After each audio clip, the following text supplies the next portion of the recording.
сіздің партияңыз қазіргі партиялардан несімен өзгеше болады? Бүгінгі күнде біздерде мысалы зейнетақы, зейнетке шығатын жастардың жасы өте үлкен, 60 деп отырмыз. Оны басқа партиялар ешқайсысы оны көтерген жоқ.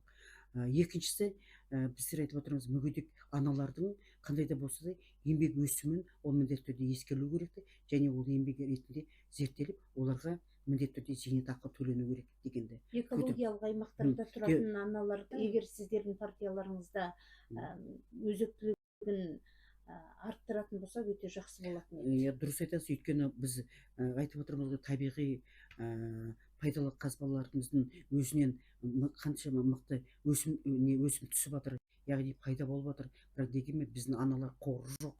Қандай да болса да дүниеге келіп отырған демографиялық жаңағы туып отырған балаларға, аналарға міндетті түрде аналар қорынан ақша беріліп отырып, олардың жағдайлар жасалатын болса, екінші деңгейдегі банктерге барып бастарын тықпас еді деген ойдамын.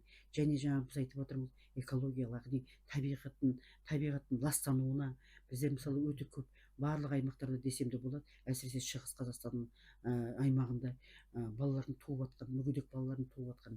Демек бұның табиғатымыздың ластанғаны, экологиялық жағдайлардың дұрыс реттелмегені. Соған орай біздер де Республика Аналар партиясы бұның ерекше мақсат ретінде бұны көтеріп отырамыз. Себебі өте көп бізде қазір бүгінгі күнде Қазақстанда мүгедек балалардың тууы. Сондықтан оның кейін үшінші мәселе бар. Біз айтамыз, енді жасанды эко деген неріміз бар. Соны неғұрлым соны көп қолданбауы. Неліктен? Өйткені эко дейміз, жаңағы енді оған жасалып отырған балалардың мейірімдігі болмайды. Өйткені мейірімдік деген бүгінгі күнде тапшы. Сондықтан ол да біздің бүгінгі күнде психикалық ауытқы, содан өзіміздің жалпы өзімізге деген қазақтың ұлттық тәрбиесіне ол ешқандай да несіне келіспейді деген ойдамын мен өзім. Сондықтан міндетті түрде аналардың ортасында болып отырған әңгімелерді біз туындаймыз. Онан кейін үлкен мәселе бар. Аналардың жерге әрбір азаматшаға Қазақстан Республикасының ата заңына байланысты 10 соты жерді беруге. Бірақ алайда бүгінгі күнде ол ешқайсысы ала алмай отыр. Алтын алқа, күміс алқа иегерлердің, аналардың бәліктеріне қандай да болса да 10 соты жерлерін беріп отырып, олардың еңбектерін ескеруге амал салып отырмыз. Бұл туралы бұл өте үлкен ерекшелік.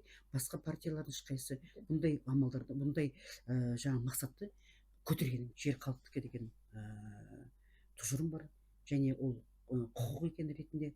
Бірақ дегенмен де біздерде Қазақстан Республикасы бойынша біздерде ана құқықтық, яғни нормативтік актілер дейміз. Сол нормативтік құқықтық актілеріне жер халықтікі деген сөз тек сөз бетінде ғана қалып қалғанда, бірақ ол халықтікі дегенге ол халық не істей алады, және халықтың қандай амалы бар дегенге біздерде ешбір заңдауыл жоқ. Соған орай біз Республикалық Аналар партиясы ұсынарымыз міндетті түрде Қазақстанда халықтық кеңесті міндетті түрде тағайындау. Неге? Ол міндетті түрде ол болу керек. Оның билік, мына жаңағы біз 5-6 ретінде айтып отырмыз, халық өз тарапынан билік ету үшін басқару жүйесі ретінде халықтық кеңесті құру қажет деп отырмыз. Көрдің, басқару.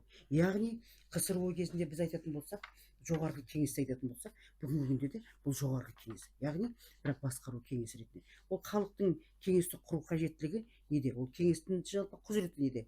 Ол бақылау, қадағалау, жауапкершілікке тарту, және заңдардың жобасын талқылап отырып, және ұсыну. Ол неге біз бақылаймыз? Өйткені бүгінгі күнде біздерде қандай да болса да заңның немесе ережелерін айтатын болсақ, ол бақыланбайды. Мониторинг деген болады, ондайдың бір ешқайсысы болмайды. Оны антимонополия дейміз нелерімізді, ол болмайды. Тіпті бензинімізді айтайық, немесе бүгінгі күнді қымбатшылықты айтайық, оның бәрі ол қадағаланбай жатыр. Демек ертең күні басқару жүйе ретінде, басқару билік ретінде айтып отырған халықтық кеңес болса, әлбетте болады. Тыңдап отырған халқым айтатын шығар, қоғамдық кеңес бар ғой деп. Ол қоғамдық кеңес ешнәрсе бүгінгі күнде істей алмайды, ештеңе істеп те жатқан жоқ. Неге? Өйткені ол қоғамдық кеңестің ол бізде президентпенен қоғамның ортасындағы бір байланыс ретінде қолдану мүмкін. Ол тәсіл ретінде, бірақ құқықтық тәсіл емес ол. Ал мына жерде біз айтатын болсақ, ол халықтық кеңес деген ол құқықтық, өйткені ол ата заңымызда тұр. барлығы жаңағы жер халықтікі деген. Демек ертеңгі күні егер жерге жекеменшік құқығы жойылатын болса, қандай да болса да үлкен өзгерістер болатын болса, Қазақстан Республикасы жер кодексінің 20 бабына қарай үлкен өзгерістер болып жататын болса, әлбетте халықтық кеңес өзінің несіне құзыретіне енгізу ықтималдығы бар. Бұның жобасы да бар менде. Бұл қалай жұмыс жасайтын құқықтық механизм дейміз.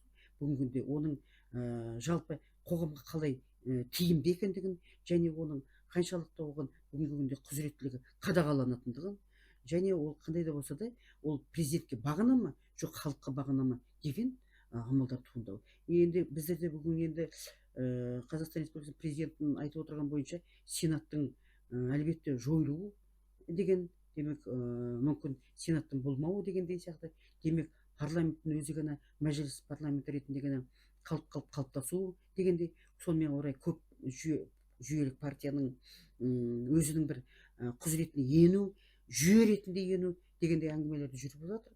Соған орай мына халықтық кеңестің үлкен өзінің мақсатына жетеді деген ойдамын.